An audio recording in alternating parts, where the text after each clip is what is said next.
The year is 1914.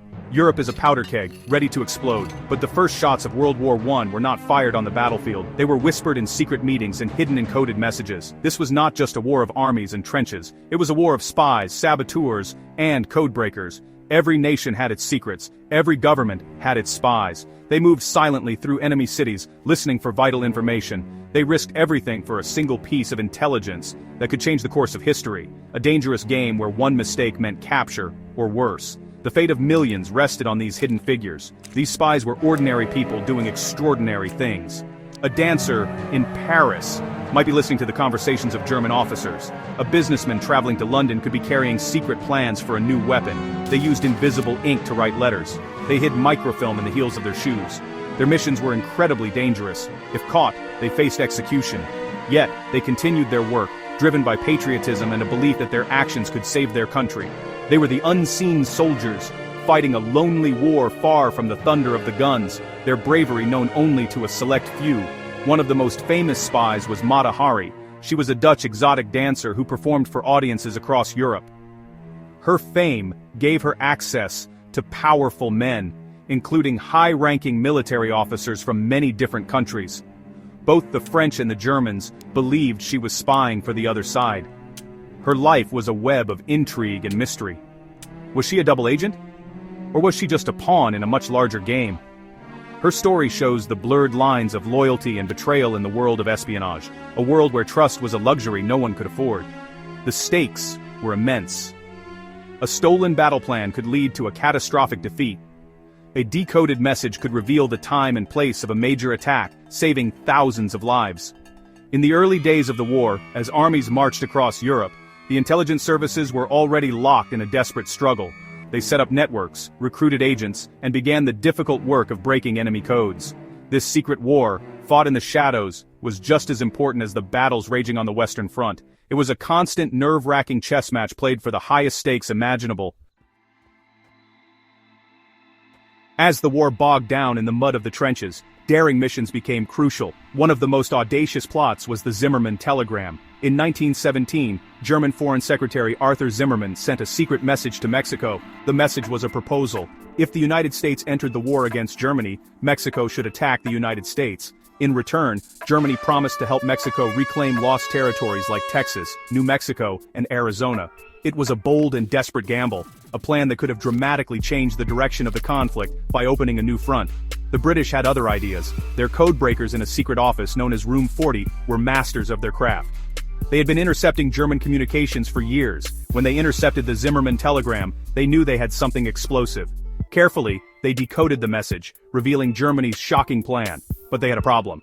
How could they show the telegram to the Americans without revealing that they had broken the German codes? Revealing their secret would mean the Germans would change their codes immediately, leaving the British blind in the intelligence war. It was a delicate and dangerous situation. The agents in Room 40 devised a clever plan. They arranged for a physical copy of the telegram to be stolen in Mexico. This created a cover story. It made it look like the information came from a spy on the ground, not from their code-breaking operations. The plan worked perfectly. The British passed the telegram to the American government. When the American public learned of Germany's plot, they were outraged. The idea that Germany was trying to incite an attack on American soil was the final straw. The revelation of this secret plot was a major turning point in the war. This single act of espionage had enormous consequences. Public opinion in the United States, which had been divided, swung firmly in favor of war. In April 1917, just a few months after the telegram was revealed, the United States declared war on Germany.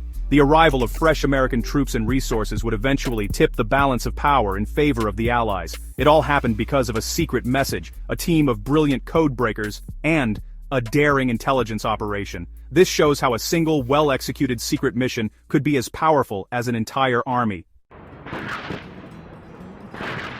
The Great War was a testing ground for incredible new technologies. For the first time, airplanes took to the skies not just for observation, but for combat. At the start of the war, pilots were simply spies in the sky. They flew over enemy lines to take photographs of trenches and troop movements. They would wave at enemy pilots as they passed each other. But soon, these reconnaissance missions turned deadly. Pilots began carrying pistols and rifles, taking pot shots at each other. This quickly evolved into a new kind of warfare, the dogfight. The sky became a new battlefield. Engineers raced to create better and faster planes. They mounted machine guns on the front of the aircraft, synchronized to fire through the spinning propeller blades.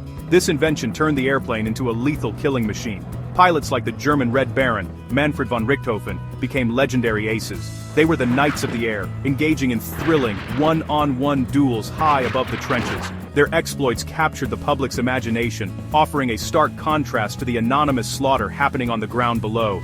These aerial battles were a symbol of a new, faster, and more technological era of combat. Meanwhile, another technological revolution was happening in secret. The development of radio allowed armies to communicate over long distances, but this also created a new vulnerability. If you could transmit messages, your enemy could intercept them. This led to the rise of cryptography, the science of making and breaking codes. Codebreakers became some of the most important soldiers in the war. They worked tirelessly in quiet rooms, far from the front lines, trying to decipher the enemy's most secret communications. Their work was a silent battle of wits, a constant struggle to gain an advantage. This new technology completely changed the nature of secret missions. Spies no longer had to rely solely on couriers or invisible ink. They could use new gadgets and techniques. Saboteurs could use advanced explosives to destroy railway lines and factories. Intelligence agencies used the latest photographic technology to analyze aerial reconnaissance photos, spotting camouflaged gun positions or hidden supply depots. The war became a race for technological supremacy. The side that could innovate faster, in the air, in communications, and in intelligence gathering, would have a decisive edge in the fight to win the war. As the war neared its end, espionage and secret operations became more critical than ever. The Allies planned a massive final push in 1918, known as the 100 Days Offensive. The success of this offensive depended on surprise. They needed to deceive the German High Command about where and when the main attack would occur. This led to one of the most complex deception campaigns in history. The Allies used every trick in the book. They created fake armies with dummy tanks and wooden guns to draw German attention to the wrong sectors of the front. Allied spies fed false information to the Germans. They transmitted fake radio messages, knowing they would be intercepted. They wanted the Germans to believe the main assault was coming, in the north, near the Belgian coast. The deception was incredibly detailed. They even staged fake troop movements and built phony railway lines. The goal was to make the Germans move their best troops away from the real target, the Somme River Valley. It was a massive gamble. If the Germans saw through the deception, the Allied offensive would walk straight into a deadly trap. The tension was unbearable for the commanders. The deception worked better than anyone could have hoped. The German army was completely fooled. They concentrated their reserves in the wrong place. When the Allies launched their real attack on August 8, 1918, at the Zekerswein as Sorenboilers,